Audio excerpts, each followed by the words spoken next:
think we can start now. Yeah. We have a good crowd. Unfortunately, our head of department, who should have presented you, cannot be with us. His attendance at the meeting is required, and I will replace him.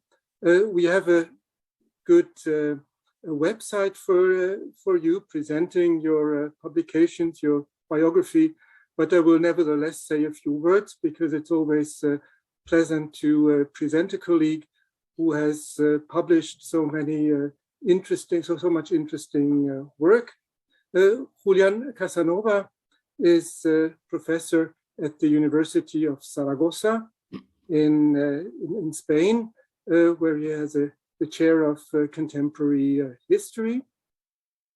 And he is visiting professor at CEU for a long time already, among a number of other prestigious visiting professorships that he has had in the past years. I only mention the London School of Economics, Queen Mary College in London, Harvard University, New School in New York, Notre Dame University, and I was impressed that in his last book of all these prestigious visiting professorships, there is only one that he picks for a particular mention, and you can guess which one. Julian Casanova is a specialist on the short 20th century, the convulsive decades of the 20th century. He has published books on the Spanish Civil War and more recently on the Second World War and its aftermath. I also have to say that with the many publications of Julian Casanova, which I will not read here, you can find them on his webpage in our departmental site. With these books, we have taken a delay because we still speak about the last book, which is La Venganza de los Siervos, The Vengeance of the Serfs, his book on the Russian Revolution that has come out in 2017. Meanwhile, a more recent book has appeared, which he has published in Spanish. I have it here, Una violencia indómita el siglo XX europeo, which one can translate as an unrestrained violence, the European 20th century. We will wait for the canonic translation. It will come out in short in English as well. So this book has had particularly vivid reception in its Spanish version already, and it will certainly find much interest in English as well. Julian Casanova speaks about the violent turns of modernity and modernization from a perspective that is not the usual Western European one that most historians of the 20th century have taken, but from the point of view of historical research, marginal areas such as our Central Europe and Spain, also from the non-European colonized world, this outburst of wars and violence in the 20th century is analyzed in a completely new angle, overturning this idea of peaceful and violent periods in 20th century history.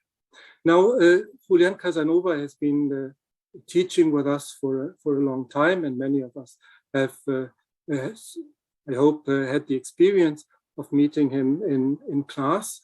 And we are all very interested and curious to hear him speak today about his experience in the workshop of history, of the changes that our historical discipline has undergone in our generation. Very incisively from the time which I myself remember when we were writing our papers on the typewriter, and when it would take 3 years to be informed about a new publication in our area before the invention of the internet, of Zoom, of the electronic media that bring us together today. And our science, which is also an art and also a craft, has been deeply affected by these new ways of documentation, of verifying our documents, of presenting them, but it still stays based on the capacity of presenting an argument, of presenting evidence in a literary and in a certain manner and static form, transporting examples, explanatory theories, and it is about these changes that history has undergone that Julian Casanova will speak to us today. So I will give him the floor without further ado and welcome him for this seminar. Thank you very much, Professor Bilke, and good afternoon, everyone. I hope all is well with you, your family, and friends at this challenging time. And I feel honored to be invited again to give a lecture and present my ideas and research to my distinguished colleagues and students of the Central European University that I consider, my second academic home. My special thanks go to Professors Jan Hennings and Andres Moles, directors of the Department of History and Political Science, respectively, and of course to Professor Carsten Bilke for this generous and kind introduction. So thank you very much for coming to this lecture online. And yes, the title of the lecture is Writing and Teaching History and the Digital Age. In 1931, 30 years ago, I published a book, La Historia Social y los Historiadores, Social History and Historians, a book that became very well known by many university students in Spain and in some Latin American countries. That book was a synthesis of the development of social history, its theoretical orientations, and its practical manifestations. Those were times of conceptual and methodological debate, of access to new sources, of fruitful dialogue with other social sciences. Many things have changed since then. As some authors have noted, since the late 1970s, there has been, in the way of writing history, a clear return to its old narrative channels and a greater interest in cultural and political factors, although these are now conceived in very different terms to those of traditional history. This return to narrative or revival of narrative, according to Lawrence Stone, marked the end of the era in which attempts were made to provide a scientific explanation of the past. With the collapse of economic determinism, structuralism, and functionalism, there were signs of change in history and in the understanding of the historian's role, which was to become more literary than scientific. And it seems clear that some of these signs of change have indeed come to pass, spurred furthermore to the impact of postmodernism and the debate about objectivity, truth, and narrative, a major issue I raised in the new chapter I added to the 2003 pocket book edition. Historians know, whether we do it or not, that writing with clarity is an essential part of our craft, and that if we fail to do so, we earn the rather common comment about how boring history is. Communicating with precision, elegance, directing our research to a wider audience need not, however, lead to an abdication of explaining the complexity of historical events. This advent of internet, the proliferation of networks, the new era of information and communication in which we find ourselves, oblige the historian to be even more careful with sources and unchecked interpretations. Access to these information networks creates new opportunities and new problems, both in research and the teaching and in the writing of history, which we have not yet begun to discuss seriously, and which historians of the immediate future will have to do so. However much has changed, history, as then and now, as in the 70s, in the 90s, and now, is a tool of communication, forcing us to look at the past through different eyes, to recognize the meaning of events from different perspectives, and to appreciate human diversity.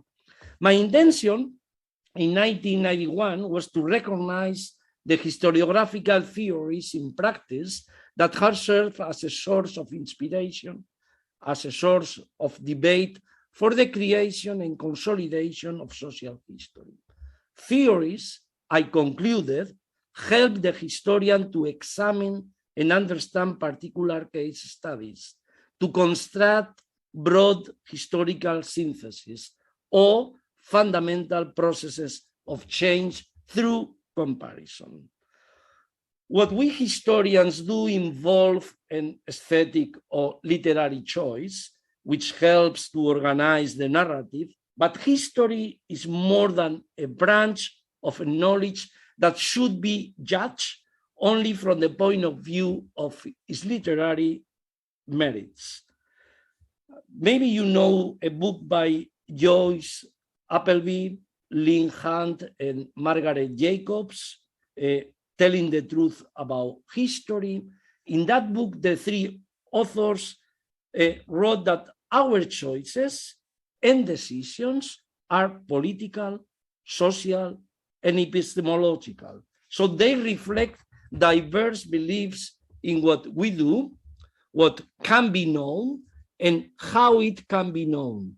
Stories about the past will change, always will be changing, but historians have tried to tell the stories as fully and as realistically as possible. And so my main initial thesis is some kind of truth about the past is possible, even if this never the absolute truth, and that is why it's worth striving to discover it. And that is why also I'm going to recall 5 remarks that usually I make to my students in order to clarify what the historian's profession consists of and what our territory is. 1, the study of history is a tool for research and communication.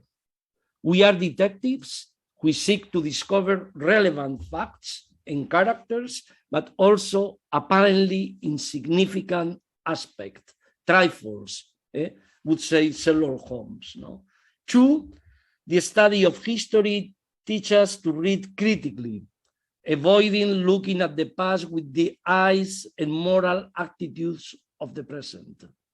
3, the study of history teaches us to think analytically, to perceive and recognize the significance of events from different perspectives, and to appreciate the diversity of beliefs and cultures. 4, to study history, to learn from history, is also to learn to argue with conviction. So there are the ability to teach, to communicate, to debate is a gift acquired through critical reading and analytical thinking. And 5, write with clarity. This is the culmination of the historian's task. Without such clarity, we would be a foreign body to society, which fits the cliche about how boring history is compared to literature, to fiction, and historical novel. And I insist that this need to bring history to a wide audience doesn't have to lead to easy simplifications or distortion. The internet has democratized history with pages by amateurs and people who know little about the basic workings of our profession, and has introduced more than a few problems for the researcher.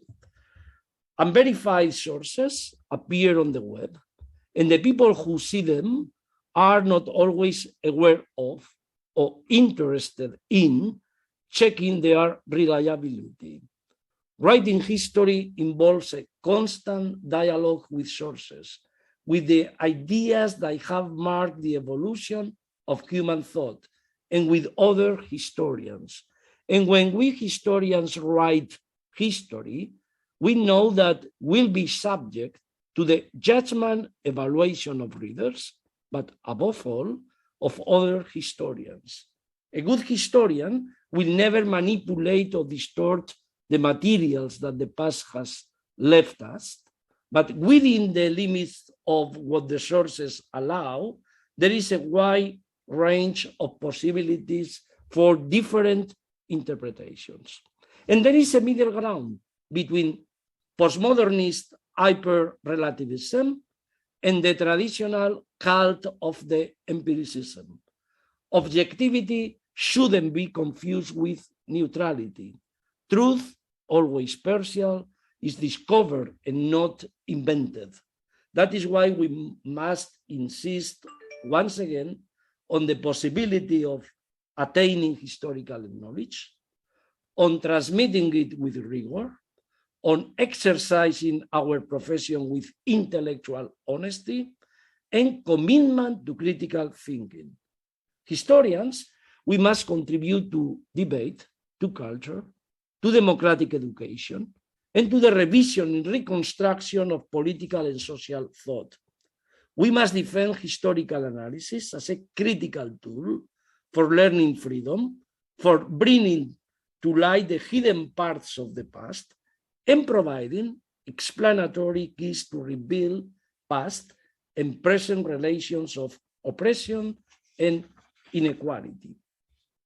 In the History Manifesto, the book by Joe Galdi and David Armitage, they argued against the tyranny of the present and the short term for a kind of historiography in the digital age as a panoramic vision and critical social science.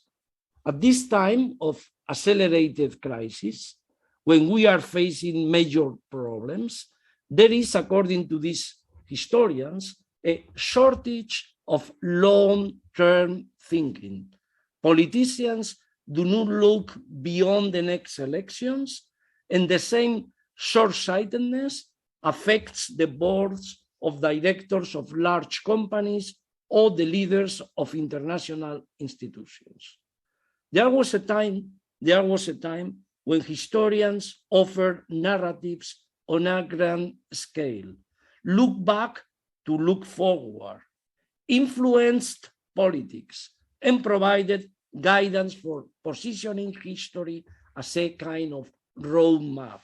From the beginning of the 20th century to its middle decades, people like R.H. Downey, Beatrice and Sidney Webb, Eric Hobsbawm, E.P. Thompson, and above all, Fernand Braudel, the historian who in 1958 invented the longue durée, did so. But for several decades now, however, most historians have begun to abandon the long term as a time horizon for research and writing. The desire to master archives and the obligation to reconstruct and analyze ever more precise details led professional history or professional historians to short-termism, to contract, to narrow time in space in their studies. And they handed over the task of synthesizing the knowledge of centuries and millennia to unqualified authors, especially journalists and economists who idealized the free market, the evolution of history.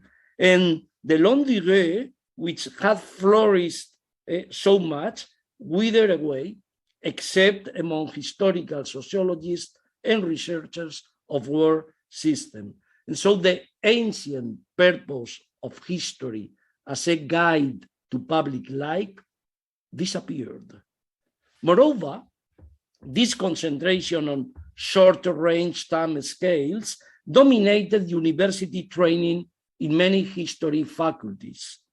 Students were taught to narrow the field of study, and PhDs multiplied. When PhDs multiplied, attention to detail and tracking down new archives became the calling card for getting a job in the profession, not in every faculty, but in many faculties and universities. The result was the production of extraordinary, complex historical monographs, which no one read outside the professional circle, and a supreme interest in specialization, to know more and more about less and less.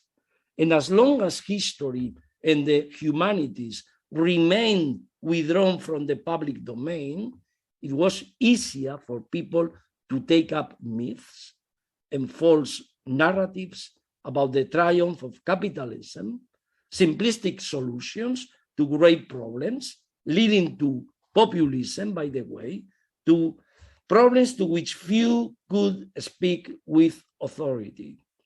To meet the challenges posed by today's big issues, such as climate change, governance systems, and inequality, our world needs to return to information about the relationship between the past and the future. And that is where history can be precisely the arbiter. The solution, according to Geldy and Armitage, lies in overcoming this loss of panoramic view, returning history to its mission as critical social science, writing and talking about the past and the future in public, imagining new forms of storytelling and writing that can be read, understood, and taken up by the layman, and merging the micro and the macro, the best of archival work, with the critical eye to approach long-term study. In my opinion, this is an open proposal for doing, researching, and writing history in the digital age, a guide for those who wonder what history and historians are for to navigate the 21st century.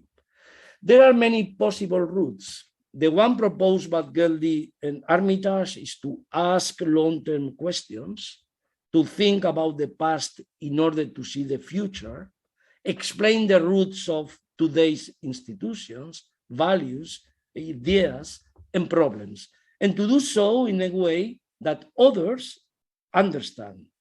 Well, this is my idea or my proposal. I believe in theoretically informed empirical knowledge, as advocated, for instance, by E.P. Thompson. And I see history as a kind of source of inspiration, creation, and debate. Hence, one of my essential concerns is to connect explanatory theories of social processes with historical research. I have always believed in hypothesis, in theory that precedes, enables, and conditions observations.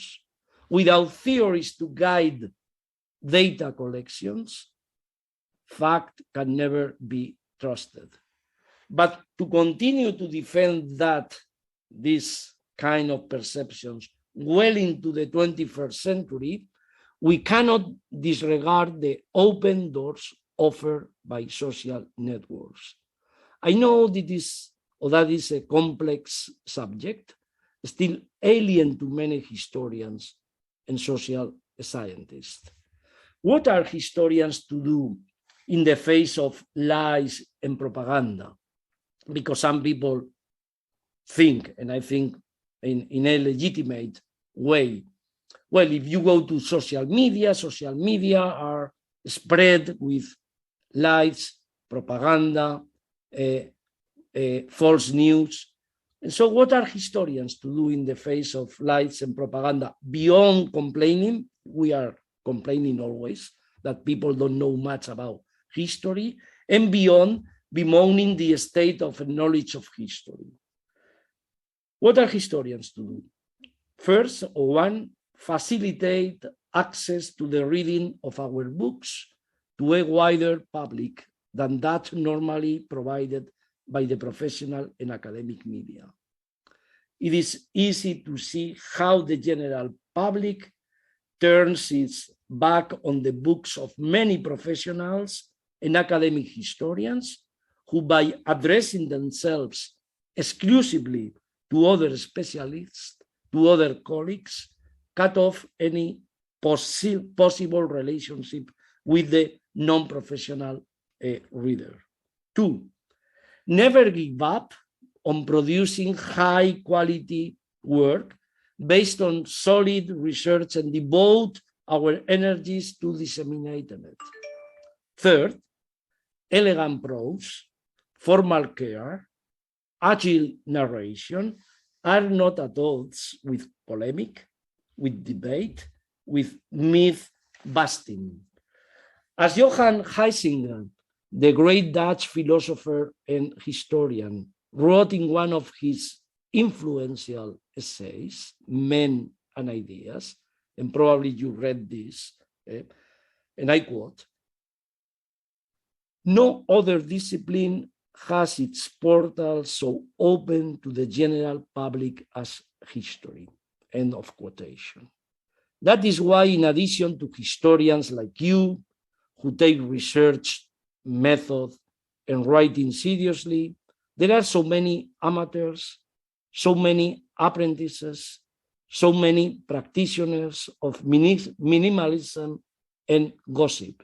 And you know, and we know, how many of these people are on the media, on radio, television, probably talking about many things they don't know much about it.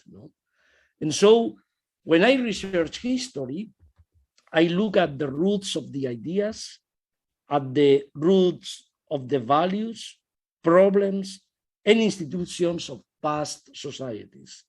I try to perceive the meaning of events from perspectives different from my own. And with that learning, I engage whenever I can in a critical analysis of my own culture and society. And I find that beyond the university, beyond the specialist journals, beyond the books we publish, there is a space, a social dimension of history on social media, on radio, television, participating in public discussion. And in doing so, I know that as history is a very complex discipline with the portals open to the general public, historians interpret the facts of the past differently. But we recognize each other, we know who is on the other side, the techniques and methods they use, the way they write. This is a good recipe for dealing with the lies and nonsense that abound on social media, to know the techniques, to know the rigor employed, used by many historians. No?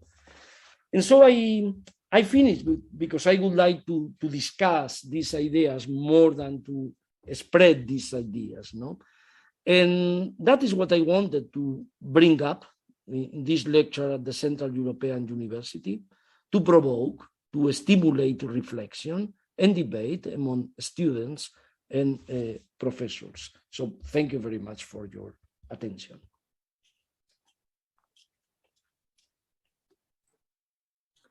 Thank you very much, Julian Casanova. And we will have some time for questions. So I would invite you all to contribute from your own experience, from your own reflection.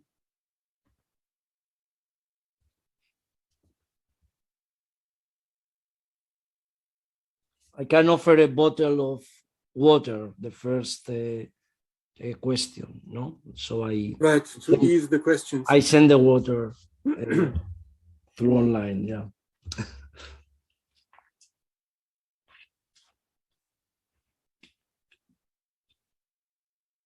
Anyone? Okay, then I will break the ice and ask the first question. I'm interested, you've very well described this tendency towards narrowing down research topics to areas in which they are less relevant for a general audience. But we have also, and precisely in those books that have been very widely received, a tendency in the other direction, and one might say into the other extreme.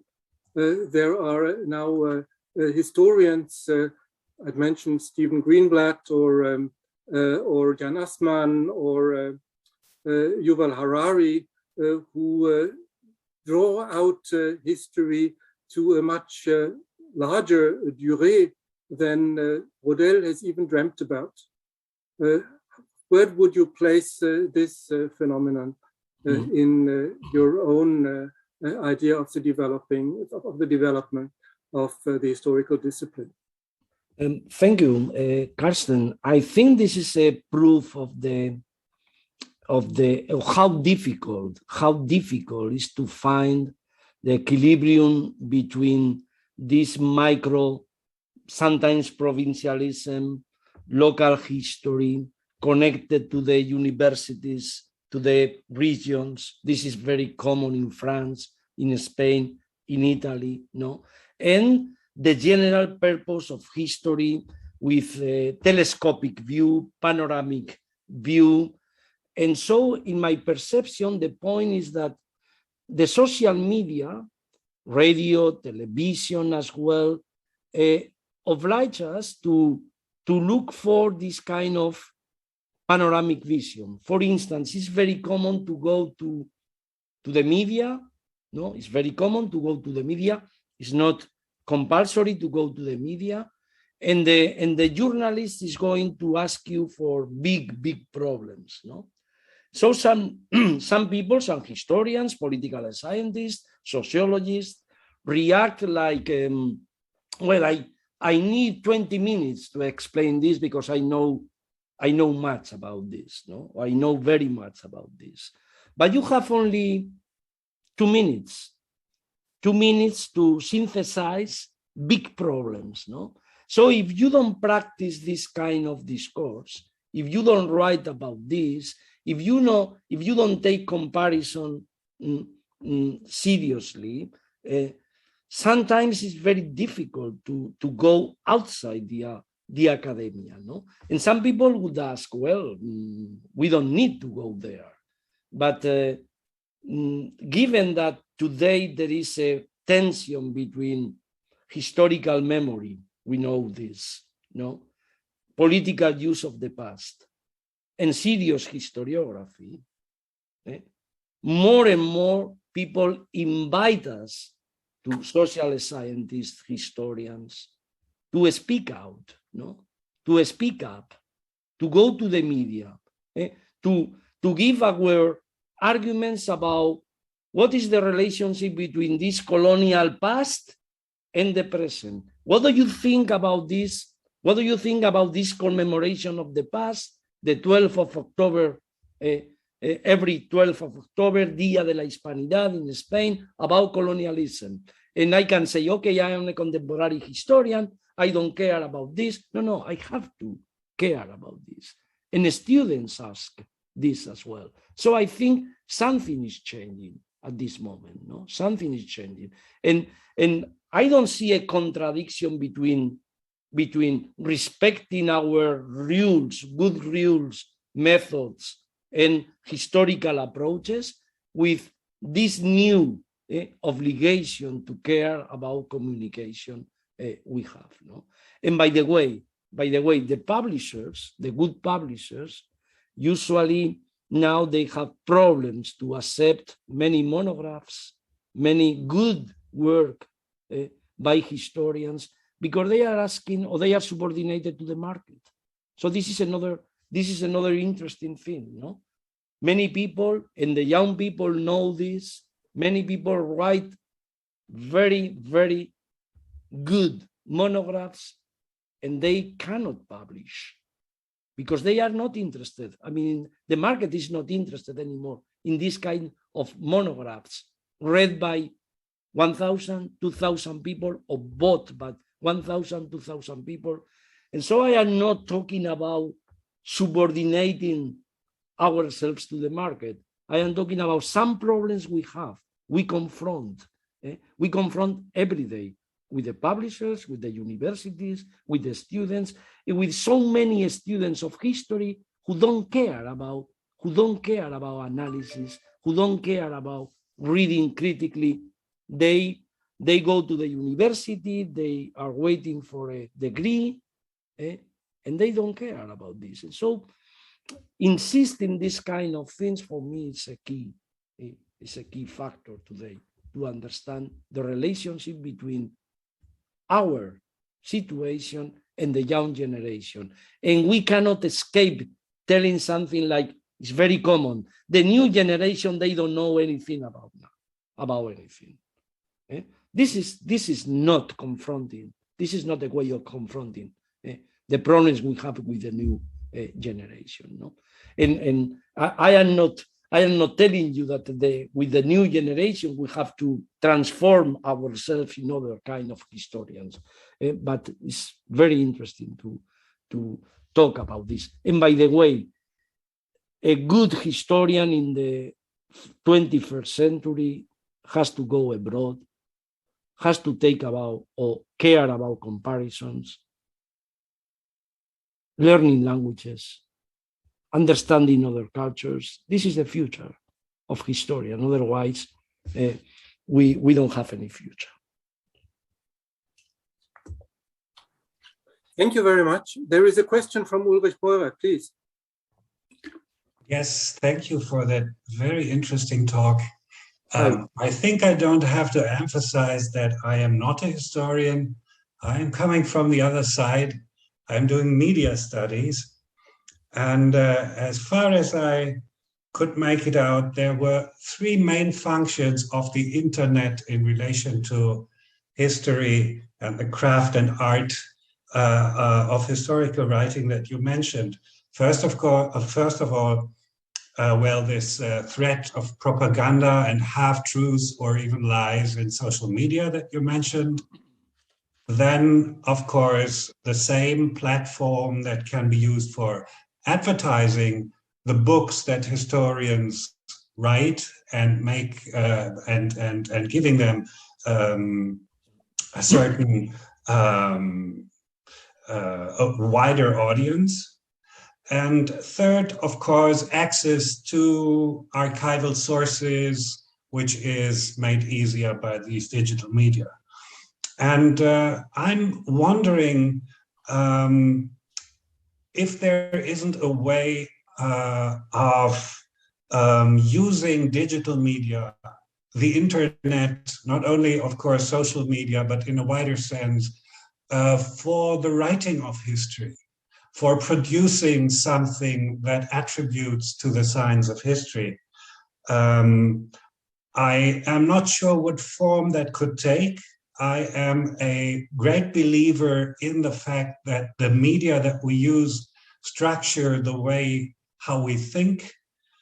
And I am thinking of an article that I shortly read by a philosopher called Lev Manovich, who said that using the tools, digital tools, this marks the end of the possibility to narrate. Narrative narration is something that belongs mainly to a written culture. And now we are passing over into an era of database thinking, where things are not put on a temporal arrow, but put side by side, sort of with a hierarchical access to them. Mm-hmm. So I'm wondering, do you have propositions of how the internet can really be used to produce historical thought? I don't want to say historical narratives, but perhaps even these. Yeah. It's a good question, and thank you very much, and good reflection as well, Ulrich. And that was my aim, my intention today, to provoke, to stimulate, to discuss more than to have a talk of an hour. I think there are three levels of reflection or communicating history and producing history. The first level is very easy to understand, is education, teaching in universities, but also in secondary schools. And for this, we need always to care about our profession. That means research, think, transmitting good information, and going to the secondary schools as well. This is a very interesting point. As you know, in many countries, politicians now are trying to invent new ways of revising textbooks. That is happening in many countries in the world. And we have to care about this. Education is not only teaching history at the universities. Education is to have a critical reading of the past, and to transmit this critical reading of the past, diverse reading of the past, to the new generation. The second level is the traditional media. By the way, the traditional media are also becoming less traditional, because otherwise they don't survive. I have the experience of writing for El País since the first of the 80s, and I saw the evolution of a newspaper like El País. And so going to the media means that we care about transmitting good history, or good political science, or good intellectual or thinking. And who cares about this? Well, the people who think that if you write an article for Le Monde, El País, or New York Times, thousands of people are going to read the article. And by the way, if you read or if you write an article for this kind of media, they are going to oblige to be precise, to have an elegant way of transmitting the information. So this is a very good training, And you are under pressure, because sometimes they ask you for an article for the next day, and you have to think, you have to be rigorous, to be precise. So the media, the radio, the television are the same. It's also very compelling, and you feel under pressure when you go and you participate on the media. By the way, sometimes you can demand, I only want to the media to talk about history, but today this is impossible.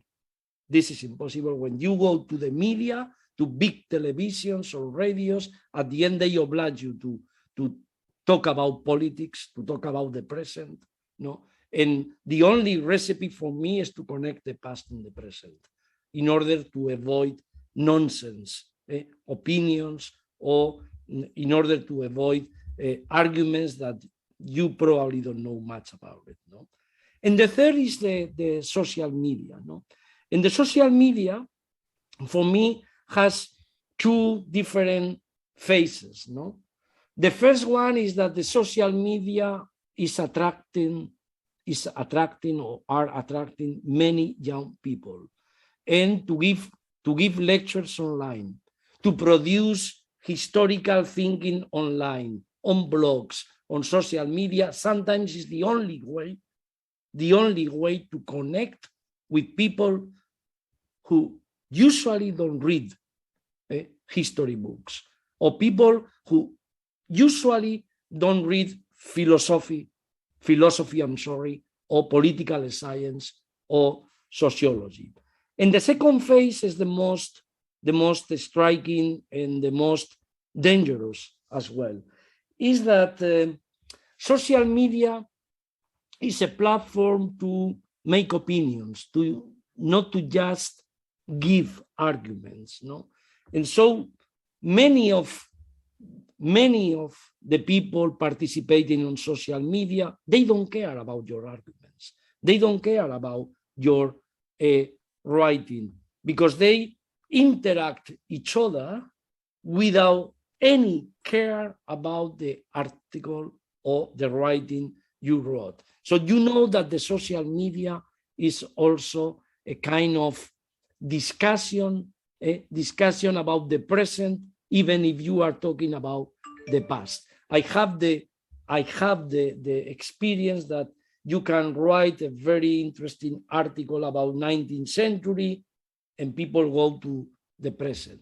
The excuse can be the monarchy, the excuse can be the republic, the excuse can be capitalism, the excuse can be neoliberalism, but they are going to talk about the present. So how do you manage the tension between people who don't care about writing history or thinking, and your need to go to the social media in order to spread your opinions, no? And this is the challenge today, no? So, for instance, in my case, I see a difference between Facebook and Twitter, for instance, no? In Facebook, you can be more reflexive.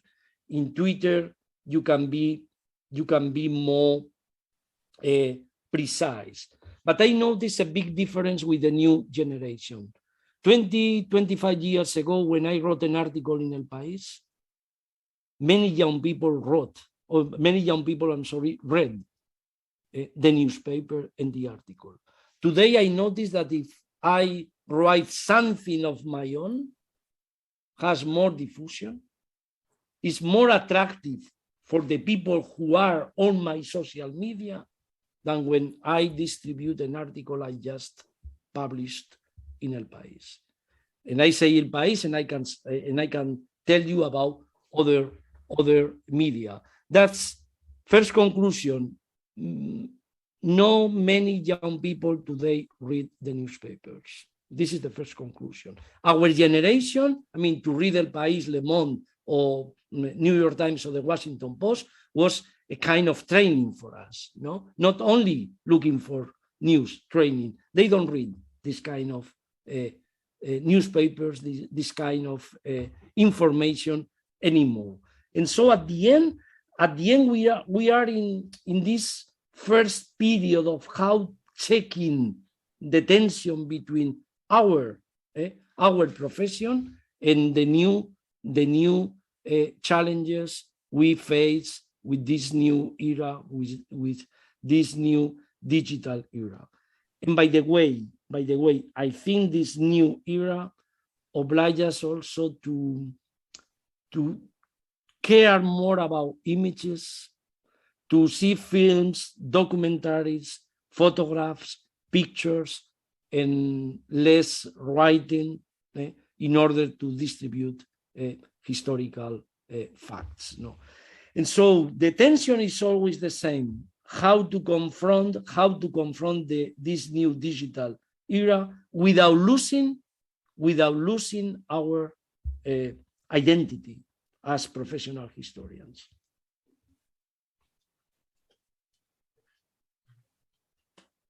Thank you very much.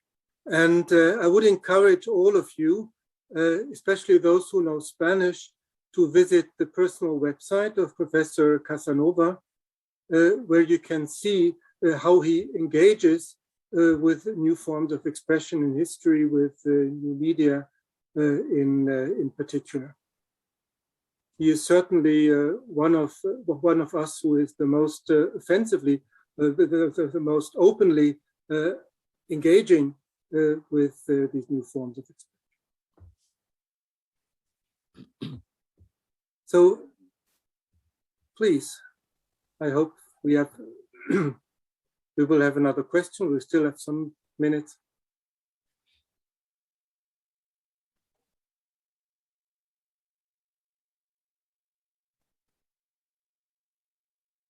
It seems like I didn't provoke much, no? And so, yeah, I thought just the opposite. And so, well, you're at CEU. We all very, very heartily agree with you. Yeah.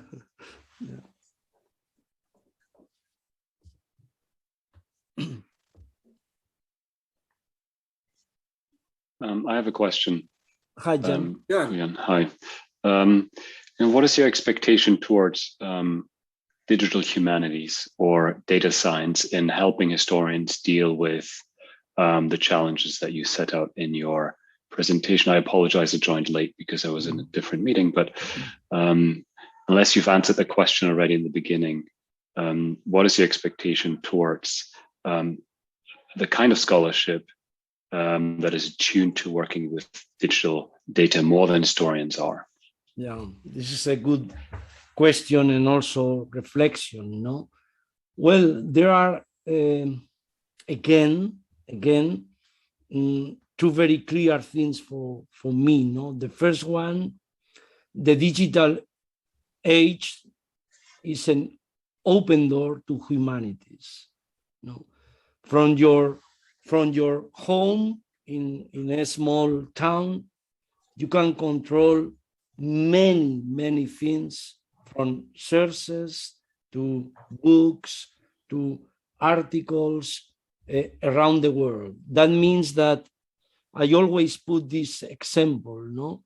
30 years ago, for instance, if you talk about Horthy, the Hungarian dictator in France or in Spain, only people with erudition, only people well connected to the history of 20th century could know something about Horthy. Today is very easy to know many things about Horthy.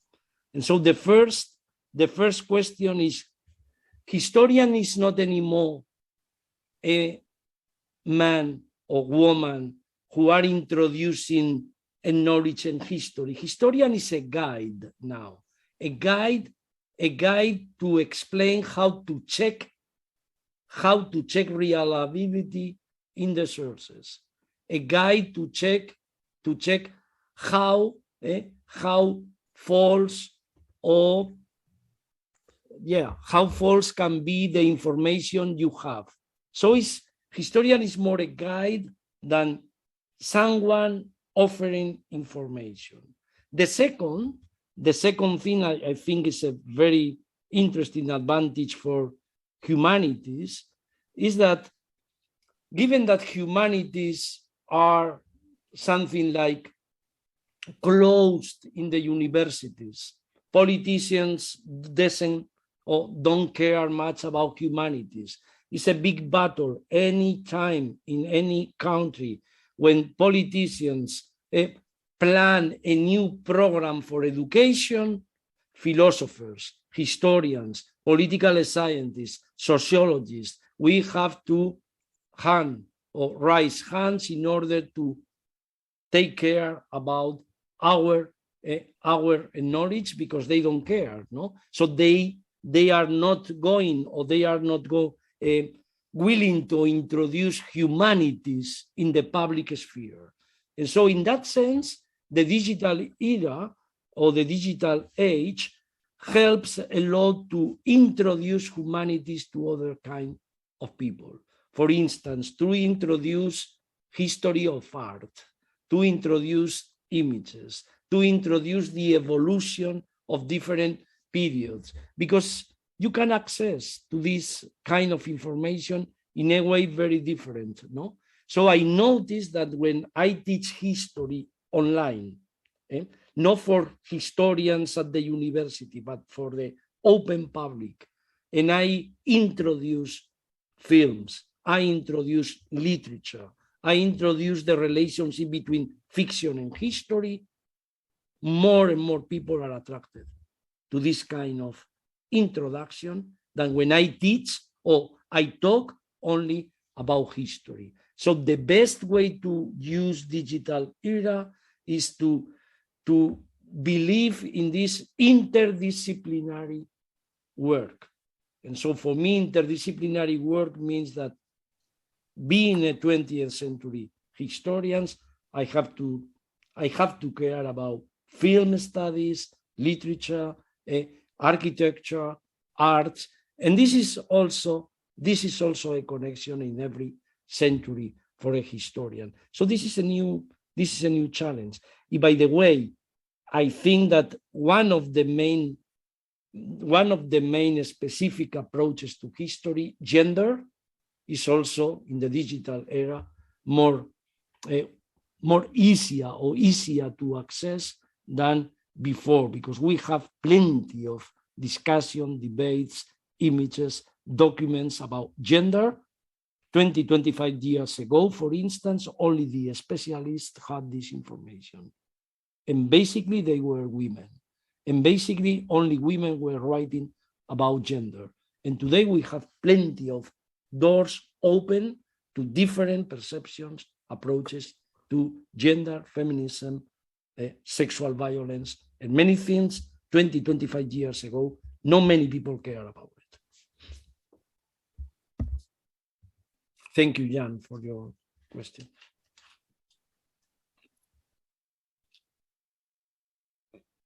I would have a question as well. Hi. Hi, Bogdan. Bogdan. Yes, thank you. So even though I don't work in the history area, I have like a financial background. I'm passionate about history. I have a BA in history. And you were mentioning Yuval Noah Harari lately, and also the panoramic view about history. I think this is one of the main things that make him so famous and so well read at the moment. I think he's like the number one name that comes from your mouth when you hear about history. Like, what other aspects of his work do you think that make him so famous and so well known at the moment? Mm-hmm. Except the panoramic view of history, because I think he's quite different than all the other historians who write history at the moment. If I get it correct, I'm not sure if this is true. Yeah. Well, panoramic view means basically, and he cares, transversal history and comparative history. Transversal and comparative history is not parallel history. It's a history of similarities and differences, knowing different cultures, knowing different histories, no, and learning a lot about other people in other countries, no. For instance, in my case, Latin America is always a challenge for me, no. And so to cross the Atlantic is not only to go there to give lectures, is to know how they are working, how they are teaching history, how they are writing history. So this transversal panoramic view, comparative perspective is key to understand why some historians are today producing a high quality of history. No? The second is to conceive or to perceive history not just as a branch of humanities, but a critical social science. No? And so this is a very interesting point, because not many historians, not every historians today accept that history is a social science, a critical social science. Not many historians accept that critical social science can be compatible with empirical archival work, no? And usually when I teach history, I always tell students, okay, probably you are interested as historians in the future in primary sources, going to archives, but before that, go to the big names of historical sociology, go to the big names of philosophy, of critical thinking, and learn from them, no? And then go to the archives, no? But you cannot have the trip in the opposite way, going to empirical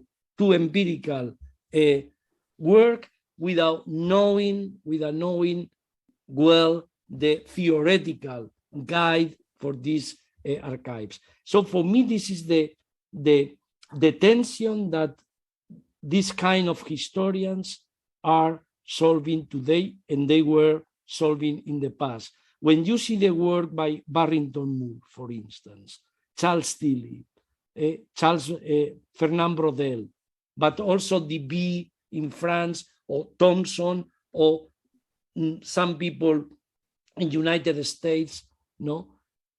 I think they always combined theoretical approaches with empirical approaches.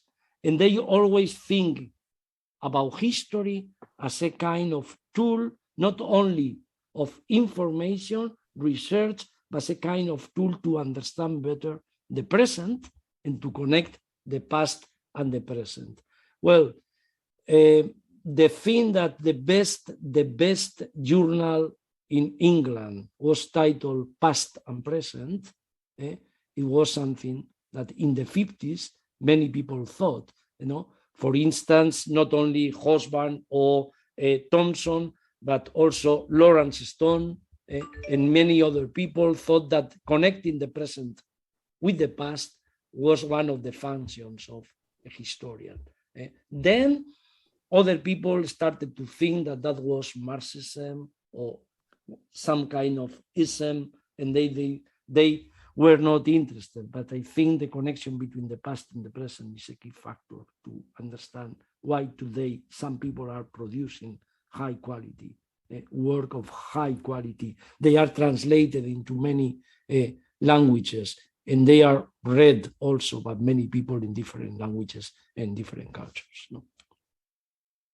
So you're mentioning a lot past and present, but Yuval is quite focused also on the future. He has also one book, 21 Lessons for actually Homo Deus, if I remember right, is his book. You think this is an approach that historians should have, so focused on the future? You think they're qualified to have such an approach like he has? Yeah, Bogdan, this is a controversial point. Some people think that you understand the past in order to understand the present and to change the future, no? Or to see the future. And other people think that historians we have to limit to the connection between the past and the present. And sometimes the present is very complicated in order to understand through history. And so I think that the history is a kind of, how do you say, a tool to understand the present, but I am not so sure or that sure that history is a good tool to imagine a better future. No, and I know this is very provocative, no, but I am not that sure. Thank you.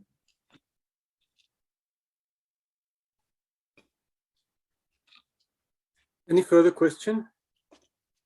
So then let us end on this slightly skeptic note, but you have had, I hope, much encouragement and optimism as well with respect to the possibilities of adapting our disciplines to the new forms of expression.